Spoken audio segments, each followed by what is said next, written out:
War by CZS 5056. War by Robert Neff, Associated Press. 4. The New York Times, January 3, 2014. Breaking news.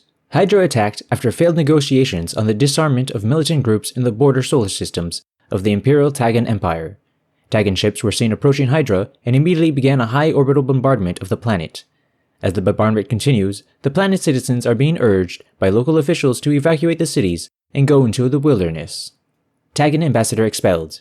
The Tagan ambassador to Earth, Gaius Scipio, delivered a sealed message to President George Adams, stating that the attack was in response to Earth arming separatists in the Perseus arm of the galaxy, and the attack on Hydra was justified as the planet was being used as a logistics hub to smuggle weapons to the separatists. President Adams had Ambassador Scipio immediately expelled from Earth and all territory under Earth's control.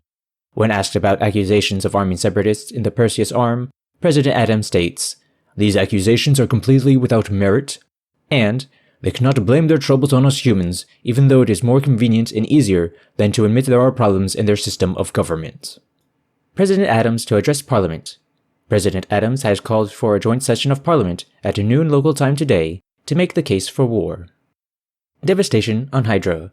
Devastation on Hydra continues as attacks have shifted from the cities to the wilderness, with what panicked people are describing as thermobaric weapons over the forested areas, and ricin attacks in the more desert areas of Hydra.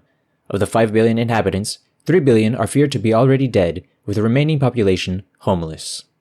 President Adams makes case for war. After a short speech by President Adams, where he stated the events will live in infamy along with 7 December 1941, 20 March 1995, and 5 July 2254. The events of today cannot be ignored and require immediate armed response to protect the citizens of Earth and her colonies. Parliament votes on the war issue. After a vote by Parliament, the vote is 873 in favor of war against the Imperial Tagan Empire, and 1 vote against war. Adolf Merkel, the sole vote against war, has gone on the record to say that this war that everyone is voting for will not be over quickly, will cost billions in lives and not the thousands that my colleagues are in favor for, and will not be like any war fought by anyone alive today. This is not like the colonization wars of some backwater pre-fusion planet where we can take control of an entire solar system with ease, but will cost very dearly for every centimeter of ground gained or lost with no guarantee of victory. Call to arms. President Adams has issued a call to arms for all able-bodied males between ages 18 to 35 to volunteer for the armed services, stating, "We need you now, more than ever, to join the armed services and defend your home planets, your families, and our way of life." Theodore Adams, President Adams' only grandson, was at the recruiting center at Chambers and Hudson, urging men to sign up, and was seen inside filling out recruitment papers. Theodore is quoted as saying, "Now is the time for every man to do his duty, rich or poor, Earth or Kepler 22b. It does not matter, for we are all in this fight for our survival." Ambassador Scipio speaks out. Before catching the charter ship to the moon, Ambassador Scipio was making statements to defend the Tagan position, stating, "We have irrefutable evidence that human weapons were being shipped to the Perseus Confederacy and was using Hydra as a logistical hub to smuggle the weapons to the separatists. We also have evidence that they were using the civilian infrastructure and buildings as a means to hide this operation with small arms in the subway system and explosives and fake grain silos. The entire planet becomes a legitimate military target when weapons are hidden amongst the civilians. We regret having to attack the whole planet, but we cannot allow ourselves to be continuously attacked by human-made weapons while you profess to being a peace-loving species." War Coming to Nera by K. Rousseau. 4. Capital Daily Inquirer, Morning Edition, 62 Autumn 785. His Majesty, Emperor Zeki, third of his name, has sent an ultimatum to the Tagan ambassador, demanding the cessation of hostilities within 14 days, or else the Nera Empire will enter the war on the human side.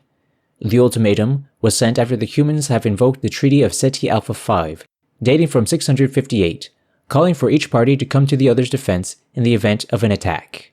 The ultimatum was delivered to the Tagan ambassador just before publication time. We do apologize for the unorthodox reporting of the ultimatum, but we promise to give details in time for the evening edition. His Majesty Emperor Zeki, third of his name, had summoned the human and Tagan ambassadors to the palace last night, in what is being described by royal media outlets as negotiations to peacefully resolve the situation before more people are killed, in what is being so far described as hostile alternative negotiations. The Tagan ambassador was dismissed from the palace as of 4:72 this morning with the ultimatum and sent a copy to the Capital Daily Enquirer as an exclusive. When asked for comments, Ambassador Draco said, "The Nera people are making grievous mistake and would know full well that humans are the people to blame for this conflict since they were funding and supplying the Perseus Confederacy. The Treaty of Seti Alpha 5 cannot be applied here because the humans have started the war. I am certain the Tagan people will reject these unreasonable demands and we will still triumph even if we must fight two armies by ourselves." When asked for comments, His Majesty Emperor Zeki, third of his name, stated, "We cannot abandon the humans now. The friendship between our two peoples may be new, but it will be strong and endure the darkness that troubles our time. Peace must be defended when attacked by forces of darkness and evil. I pray to our pantheon that we will not have to use our military might, but we must do everything we can to bring peace to our galaxy." The human ambassador has not been available for comment, and as of publication time, has not emerged from the palace. By royal decree, the people of Nera have gone into general mobilization and threatens to join the ongoing human-Tagan war should hostilities not cease within 14 days. By royal decree, all unemployed members of the kin caste are hereby ordered to report to their nearest armory for combat arms training. All unemployed members of the Seri caste are ordered to report to their nearest training centers for combat support training. All unemployed members of the Leto caste are hereby ordered to their city centers for officer training. By royal decree, industries that can be converted to a war effort are hereby ordered to stop peacetime production and will be converted into manufacturing facilities to suit a possible war effort depending on what the facilities were producing.